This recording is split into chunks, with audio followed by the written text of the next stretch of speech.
From Beth being an absolute badass in front of the cops to Casey brutally shooting Teal for kidnapping young Tate. Here's how the Yellowstone cast relived their favorite moments on set. Monica, played by Kelsey Asbill, has gotten into her fair share of troubles. But in Season 2's Episode 9, she found herself in the clutches of a racist boutique owner. And Kelly Riley's Beth came to the rescue. The owner falsely accused Monica of stealing while she was only shopping, and then 2 cops got involved in the situation. This is where things became disturbing, because they decided that it was a brilliant idea to put Monica through an unnecessary strip search. Having had enough, Beth stormed in like a boss, giving the cops a piece of her mind for their ridiculous treatment of the young girl. She put them in their place, casually telling them that Monica was part of the Dutton family. But she wasn't done yet. She turned her attention back to the store owner, and without a moment's hesitation, Beth smashed the glass of a jewelry case, making sure that the owner knew she was angry. Riley and Asbill were amazing in this scene, but there's a reason that this moment is one of Kelsey's favorites. Kelsey and Kelly agreed that Beth and Monica share a very special bond on screen, which prompts Beth to treat Monica differently and be super protective of her. If anyone wanted a reminder of their extraordinary chemistry on screen, this moment would be the one to revisit. But if I'm being honest, nothing beats Rip and Beth's first date. The 2 star-crossed lovers who share a complicated past finally had their first date in the Season 1 premiere. But it wasn't your typical candlelit dinner affair. Cole Hauser's Rip, the rugged cowboy with a heart of gold, invited Beth to a music festival, but she wanted something that reflected her personality. That's when things took an unexpected turn. Instead of a fancy restaurant or a cozy cafe, Beth and Rip found themselves parked in Beth's car, witnessing a pack of wolves devouring an elk. As they sat there, something magical began to unfold, and Rip leaned in and told Beth how she hadn't aged a day, and maybe she'd found a way to cheat death. It's not your everyday romance, but Beth's never been one to back down from a challenge. She ran toward the pack of wolves, yelling at the top of her lungs and holding a bottle of whiskey the entire time. Rip followed her without hesitation, and as he caught up to her, questioning her sanity. But Beth looked Rip straight in the eye and declared that she was cheating death. It's this unconventional start to the lovebirds' journey that made the scene very interesting for Hauser and Riley to film together. That's why this moment is Riley's favorite. In an interview, she explained how Beth and Rip find rare peace with each other, even though they're doing the most chaotic things, because neither of them wants to change the other person. They accept each other for who they truly are. And in Kelly's words, that's real, deep love. While this scene touched hearts worldwide, let me tell you about the scene that showed the unbreakable bond between John Dutton and Rip.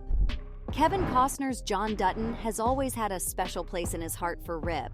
He took this orphan teenager under his wing, giving him more than just a job on the ranch. He provided Rip with a sense of belonging, a place to call home, and a family he never had. In Season 2's Episode 11, John handed Beth a letter, acknowledging the loyalty that Rip had shown to the Dutton family. John knew there was nothing Rip wouldn't do for them. He revealed another surprise in the letter, stating that he's giving Rip a house on the Dutton ranch. As Rip read the words, realizing just how grateful John was, his eyes welled up with tears. Costner has a soft spot in his heart for Cole Hauser, and he even posted a video of their characters, sharing a peaceful moment on his Instagram account. Under it, Hauser commented that it's his favorite moment with Costner. You can clearly see that the 2 love being in each other's company. This left fans in awe of the bond they share on-screen and off-screen. But as it turns out, Costner's character is loved by a lot of other cast members. Jefferson White, who plays Jimmy on the show, recalled his favorite Dutton moment from the show. It was the time he stood beside his long-lost son, Casey, on the porch. In Season 2's Episode 5, John Dutton had the reunion of a lifetime.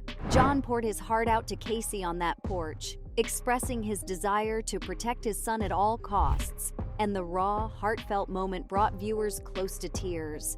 But here's why White chose to talk about this scene in particular. Throughout the entire season, these 2 characters dance around each other, with their past trauma casting a shadow over their relationship. They're both stubborn, headstrong men who rarely find common ground through words.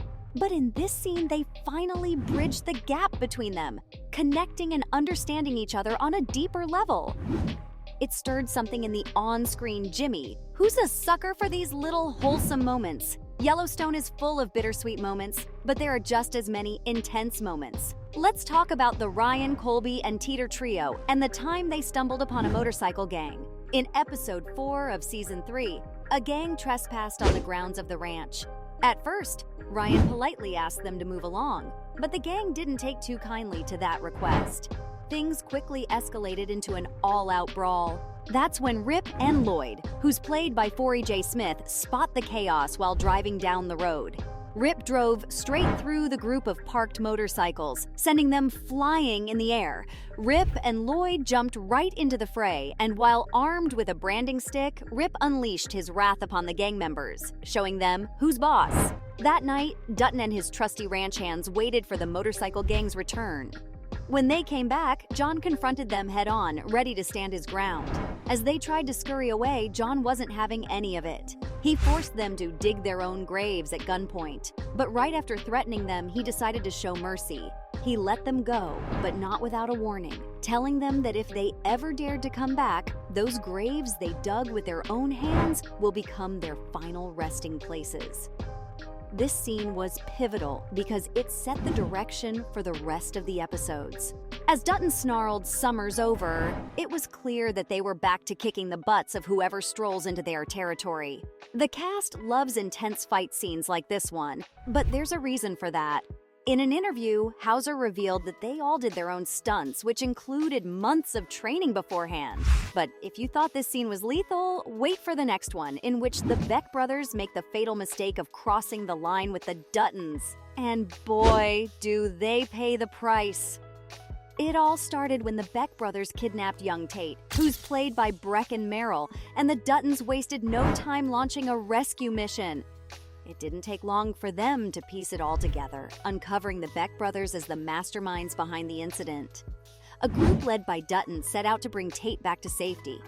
Meanwhile, Casey discovered Tate in the bathroom of a house owned by a hitman hired by the Becks. Thankfully, Tate was physically unharmed, but the poor kid's head had been shaved, and the trauma of the terrifying ordeal left its mark on him. The Duttons weren't going to let the Beck brothers walk away unscathed. So Case tracked down one of the Beck brothers, Teal, delivering a bullet straight to his stomach and making him pay for his sins. This was one of the most intense sequences on the show, but still one of Brecken's favorites to this day. He recalled the happenings behind the scenes. As it turns out, they tried to make him wear a wig, but it was a disaster they couldn't handle. So the team just shaved his hair off for real. What's more, the scene was shot several months after the previous scene, where he goes to feed Lucky. And guess what? He was a full 4 inches taller, which some fans actually noticed. So there you have it. From Casey brutally shooting Teal to death for kidnapping young Tate, to Beth being an absolute badass in front of the cops, this was how the Yellowstone cast relived their favorite moments on set.